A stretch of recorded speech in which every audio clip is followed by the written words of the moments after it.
Ladies and gentlemen, and our estimated guest on site and online. It's a huge honor for me to host session 5 today.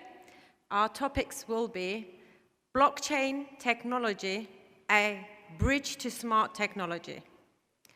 With world's 2 most popular destination representative, one of them is Greece and the other one is Thailand.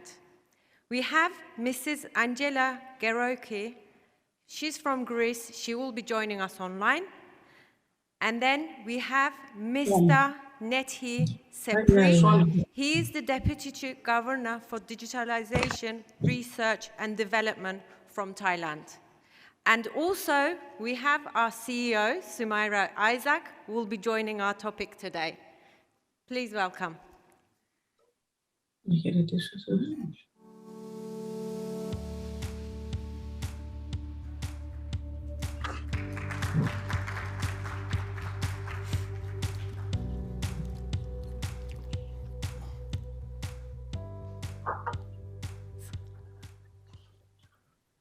I'm just watching to see Mrs. Angela to be on the line. Good evening. I'm so happy, glad to be here in this meeting among so important participants to share with you my thoughts.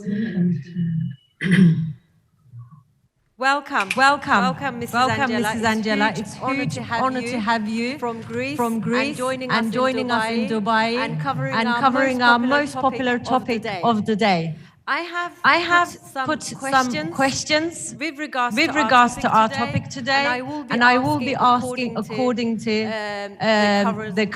the areas that you'll be covering. First of all, I would like to start with Mrs. Angela, and I want to know that what is the current tourism situation in Greece?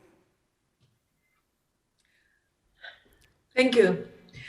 Greece is delighted to be welcoming tourism again for 2022 season.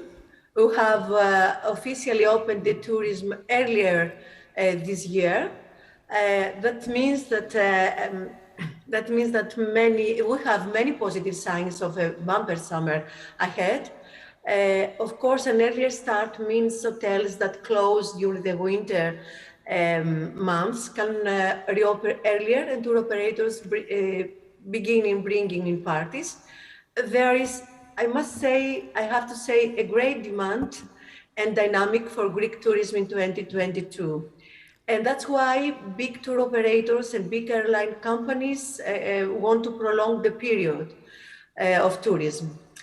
From the other hand, of course, besides the pandemic, we are dealing, as all we know, with another serious crisis, the Russian invasion of Ukraine that has global consequences from a humanitarian crisis and economic shocks to geopolitical realignments. Tourism industry, as you can understand, is again at stake, but in Greece we have gained strong reflexes and experience and will self-face this challenge too, I'm sure about it. Until now, it is very important, of course, that we have no booking cancellations, fortunately. Of course, I must say it is too early to make any safe statements right now, and let's hope this war, for many reasons, first of all humanitarian reasons, going to over soon, as soon as possible. Great. Thank you very much, and it's great to hear that the high demand is still at Greece. And my next question will be for Mr. Nithee. The question for you is, for a country like Thailand, which heavily relies on tourism, having gone through COVID-19, what is TAT role and what are your recovery plans for 2020? Okay. 2022, sorry. Yeah. Hi everyone, Excellency. It's a great pleasure for me to join this event. As you know, the past few years, we have been faced a big crisis that we never seen before, the COVID-19 pandemic. Yes, of course, Thailand is rely on the tourism industry that we also have been greatly impact for this crisis. We lose around 80 and 90% revenue income compared with in last year, compared with before the year of before of the pandemic. So, but we never give up. We try to do many things, try to really hard to recover our tourism industry by coordinate with all the organization, private sector, all the government, public health minister, or foreign minister to create like a safety and health administration standard and prepare for reopening our country again. By the way, we already TAT try to encourage all the organization to relax the restriction for those who vaccinated tourists, and now there are many tourists already come to Thailand. The latest statistic, we have around 5 or 6,000 tourists come to Thailand per day. So we create like a sandbox project in the Phuket. So, and we expand to the living in the blue zone, happy quarantine, and now we almost like a exemption for the one who already have vaccinated and now no more quarantine in Thailand. And we believe that we will recover even stronger, and we getting better soon. So become like that. To this year, we already announced like a Visit Thailand year. Great. I mean, it's great to hear how you said it. It's never give up. It's brilliant idea, brilliant way of looking at it. My next question is for Mrs. Sumaira Isaac, and I would like to ask, what is Global Tourism Forum perspective on the new type of travel and tourism? Thank you, Neslihan. So I want to a little bit share our journey in the last 2 years, what we as an organization went through. So it was very interesting. I joined the Global Tourism Forum of World Tourism Forum Institute in January 2020. And little did we know that we were in the middle of the onset of the pandemic, because a few weeks later, the pandemic struck. And we saw that as a conference-based organization, all of our meetings started to cancel one by one after another. And I had just joined this amazing brand, and I was like, oh my gosh, what are we going to do? You know, we had teams, we had, plans, and here the world was coming to almost to an end. So very quickly, we decided that we need to reinvent ourselves. And so for us, the new normal began then. Because through that reinvention process, we decided that from a very conference-based organization, we need to move into a think tank position. And we did that with minimum resources or expenses, because the resources, the same teams who were working on conferences, the design and the content, research, we transformed them into a think tank team. And that transformation really, really helped us to relook at our priorities, relook at how we stay connected and how we stay relevant to the industry. You know, because that was not the time, it was, I think, one of the worst times, to do meetings, but also for organizations which are designed like associations. How do you keep in touch with your member base, and how do you stay on top of what is important to them? And I think that process was such a journey, because through that, we also came up with a platform like our town hall series, where we conducted something like 80 interviews with industry leaders, to keep them talking, to keep them engaged. And we felt that was the time to give back to the industry, and that's what we did.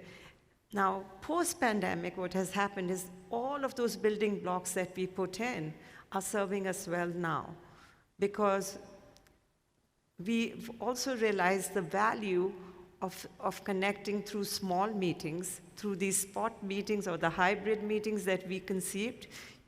That's it. We delivered about 5 hybrid meetings during that time, and suddenly for us, a conference was never good enough if it was not over 1,000 people before that. And suddenly we realized the value of these small hybrid meetings where we've got right now about 10,000 viewership, but we are here, we are all connected, we can look at each other, we can talk to one another. So I think that, to me, was the biggest learning of that period, and we want to take that forward. That's great. I mean, all the journey, how you explained it, lived with you in a real life. So Yes. it was huge success that how you put it together with us. Yeah. And I'm loving it. I will be moving to my next question to go back to Mrs. Angela again. And my next question for Mrs. Angela will be again around Greece. How is Greece government leading the tourism industry in the post-COVID situation? We know for sure that after this huge crisis of global public health, people tend to want to travel again, enjoy their vacations, spend money, and I think Greece is in a pole position. Greece is let's say, awarded safe destination in every way. Yes, with the pandemic, we have less problem, hopefully, in this period, but still is here. But we have weapons to fight it, and a big experience in crisis management. But as I have already mentioned before, we have the war in Ukraine, another crisis for everyone, for tourism, of course. And the effects of this new crisis are not only related to the expected, of course, of tourism arrivals from Russia, but also to the new global wave of price hikes and the soaring energy costs hitting Europe and America, the two markets that demand, let's say, Greek tourism. And of course, this means higher cost. But the energy crisis requires pan-European solutions and actions, and the Greek government is hitting in this direction. The Greek government is planning to support the tourism businesses affected with targeted actions, especially in which of them have a great exposure to the Russian market, as the government did in the period of COVID period, and still continues to do it. I must say that our Minister of Tourism at the informal council of ministers of tourism in this zone submit Greek proposals for a pan-European strategy for dealing with tourism. Already Italy and Spain agreed with that. Also, the Greek National Tourism Organization that I have the honor to be president, and we are responsible to promote our country's destination tourism. We make focused campaigns, of course, videos, maps, and digital tools with our motto in networks and at tourism events across the world. All you want is Greece, promoting the country's myriad attractions, from these scenic beaches and islands and dramatic, beautiful landscapes, and its rich cultural heritage to its diverse culinary traditions, digital nomads program, and high-end services, and of the beaten path experience for all year round. This is our target now. And not only for the summer, but also for the winter time. Our campaign lately was "'Cause Greece does have a winter too," and we also promote the city breaks for Saloniki and Athens, of course, and more cities, with the title Greekend, and very, very clever, I think so, clever, let's say, videos. So we're promoting the alternative way to be a tourist, to be a visitor in Greece.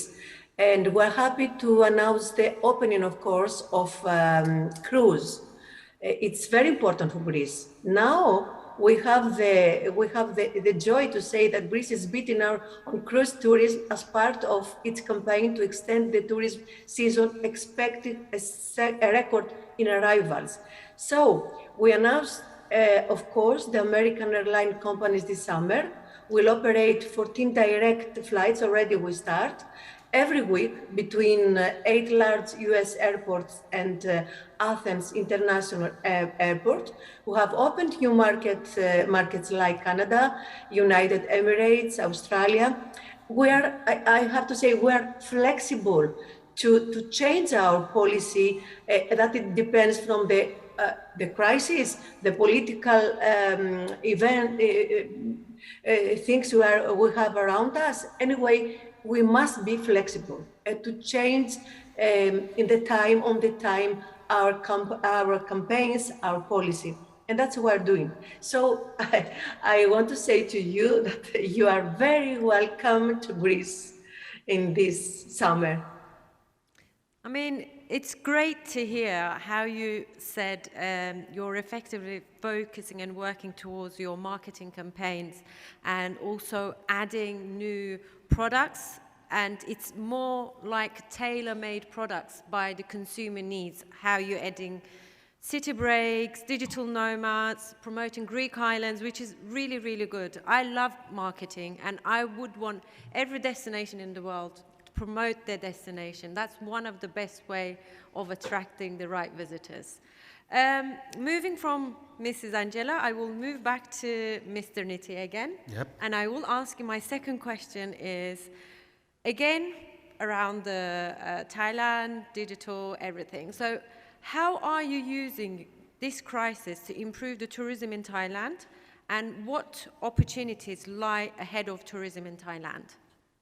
Yeah, actually, we believe that in every crisis comes opportunity. So we still be optimistic every time. This time also, during the pandemic, we found that there are many changes. The people behavior, environment, rule and regulation, especially the digital disruption. This one also like a chance for Thai tourism to improve themselves from the normal industry to become the digital industry. So we try to encourage our private sector to improve and bring the data information and new technology to use to promote Thailand through the new market segment. As Greece tourism says, we focus on the new and high-value target segment, such as the tech-savvy, digital nomads, remote worker, to visit Thailand. And we hope that all the technology that we bring to use will attract them, not only to improve our industry to be the digital industry. I think this time is very good time for that. Great. I mean, it's amazing. Like, again, it's great to hear like how you put new segments together, putting marketing in place, and also working towards new products. It's huge to hear this kind of perspective. My next question will be for Mrs. Sumaira, and this is again aligned with the topics that we're working on today.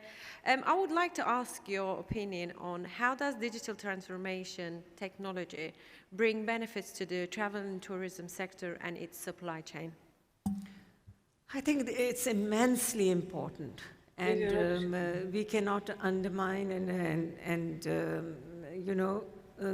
technology today is not just driving the supply chain, but I think it's the whole consumer experience.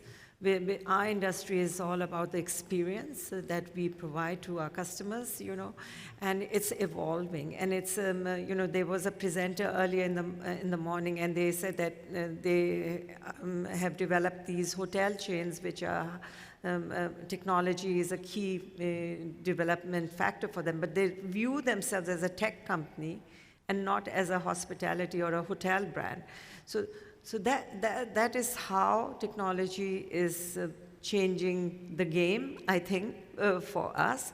And I still get amazed at how COVID has redefined our priorities where technology is concerned. So I'm also a speaker at another very important geek sort of event. World Tourism Forum Institute has been invited over and over again to speak at it, which is the Campus Party. You know, it's the biggest geek event that takes place in Brazil and now in Canada. And for the last 3 years or 2.5 years for their program, they have started adding tourism to their portfolio. It wasn't a part of their conferences, but they feel that we are one sector that is, sorry, my throat is dry, and that one sector that is now really picking pace where technology or innovation in technology is taking place. So we cannot emphasize more on that. That's completely true. And I think we as an organization, we are at the forefront of it. You know, the very fact that we are here today and we are doing a conference on a subject like this, that means that the emphasis is already there. You know, and we have to, as leaders, lead the conversation. Definitely. I mean, I always say the way that future is growing is in digital world. So it's really time saving, and it's also increased the life quality of the people by improved technology solutions. So, I mean, tech is the future for everybody. And it's great to, how Claudia said it this morning, it's great to live the techie life as well. Yeah. Thank you for your answer, Sumaira. And then my next question will be, I will be moving back into Mrs. Angela again. And again, I would like to ask Mrs. Angela, what is the Greece's economics monitor living with COVID in digital world? As you know, the pandemic has accelerated the adoption of digital technologies in the whole world. And the same happened in Greece in a large part of our services as a response to extended mobility restrictions and to keep operations running. So without further ado, the government has taken several steps to advance the digital agenda. More can be done, of course, to develop digital services and spur the digitalization of businesses. This includes promoting competition and incentivizing interoperability in digital markets, raising the availability of digital and complementary skills, of course, and enhancing access to innovation finance. In the analysis of the International Financial Institute, Greece stands out with its performance, making the 2 years 2021 the largest increase in terms of gross fixed capital formation. And this trend is expected to strengthen even more strongly the next 5 years, thanks to the impetus that will give the resources of the Recovery Fund. So on the basis of the above, Greece proposed to use the RRF loans portfolio for the purpose of financing businesses and investments in Greece, so to increase productivity in tourism sector and improving Greece's standing in the ease of doing business and other competitiveness indexes. Great. I mean, it's great to hear that how Greece is implementing digital strategy on improvement on innovation, promotion and digital marketing, and also how they innovating towards finance and economy. It's great to hear it. Thank you for your answer. And I will be moving to ask my third question to Mr. Nithee, and this question will be about, in this period of transformation, what measures have you implemented to ensure smooth transaction into the smart tourism? And can you share specific initiative with us? Yes, for the period of transformation, we we also try to coordinate with all the private sector to improve the Thailand tourism industry. So we do it like a step by step. First of all, we try to make a clear understanding and maybe let them to awareness about the, let them aware about how it's time to use the new technology and give them like a knowledge. So the secondly, we try to launch some initiative project to use some new technology such as metaverse or NFT or cryptocurrency. And then after we quite confident that Thai tourism already ready for the digital technology, so we try to launch Thailand as a new era, new next normal, like okay, we call new chapter for Amazing Thailand. So maybe you can see, wait and see, we will promote this kind of activity soon. Yeah. Great. I mean, great to hear how you're improving. We're running out of our time, so therefore I'm going to reduce my question and I'm going to ask my final question to Mrs. Isaac, and this will be again around digital currency, digital technology, and I'm going to ask Sumaira, what kind of support we will need from the governments or the destination to support embedding digital currency, travel coin, blockchain into travel and hospitality? Okay, that's a fully loaded question. That is, isn't it? Okay, I think the most important thing that we can have from the governments is the buy-in.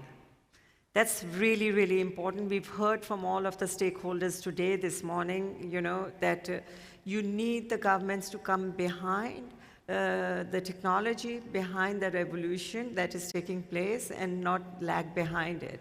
And to come up with the framework, that is, and the legislative framework to enable this technology, just the way that UAE government just now, 10 days ago, they announced some major frameworks. They've actually formed specific authorities, to deal with. I think some of our panelists will be talking about it later as well, to basically embrace the technology, but at the same time, making sure that there are no bumps on the road, so that you can only develop and build it on. And for that, it's really important that the governments and the private sector comes together, and support one another, and that communication is really, really critical.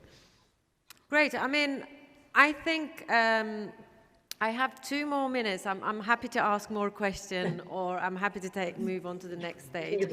I would like to ask one last feedback from Mrs. Angela and Mr. Nithee as well. Just what would you do for digital currency? How would you promote this in your destination? And is it something that you would take this to future with your destination and your promotions?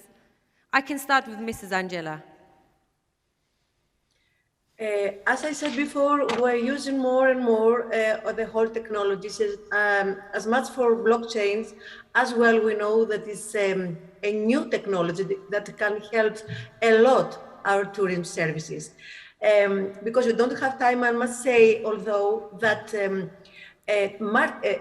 internet is the way we connect people, but blockchains is the way that to create trust between people. So I must say that the ethical way to go on with technology in every level, it's, for me, for us, it's a very important issue to connect all these possibilities, all these skills we can really create to help our tourism sector, to help our lives. Of course, it's a positive tool, but there is this but.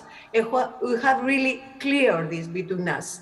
We have created this ethical code, ethical way to make it stronger, the strongest as possible for all the people, but in the means of trust and transparency and ethical way. Great. I mean, thank you for your feedback. For you, Mr., how would you say it? Yeah, beside the beautiful nature and Thai people, hospitality, I can promise that Thailand also ready for welcome all the cryptocurrency holder or the NFT owner to come to Thailand. That's amazing. I mean, it's to huge. come to get them more experience about Thailand. That's great. It's great to hear from one of the two most popular destinations from the world supporting digital currency, cryptocurrency, blockchain, and it's great having you here, including yourself, Mrs. Sumaira, joining us. And thank you very much for our online viewers as well. Thank you very much. Thank you, Sumaira. Thank you, Neslihan. Thank you.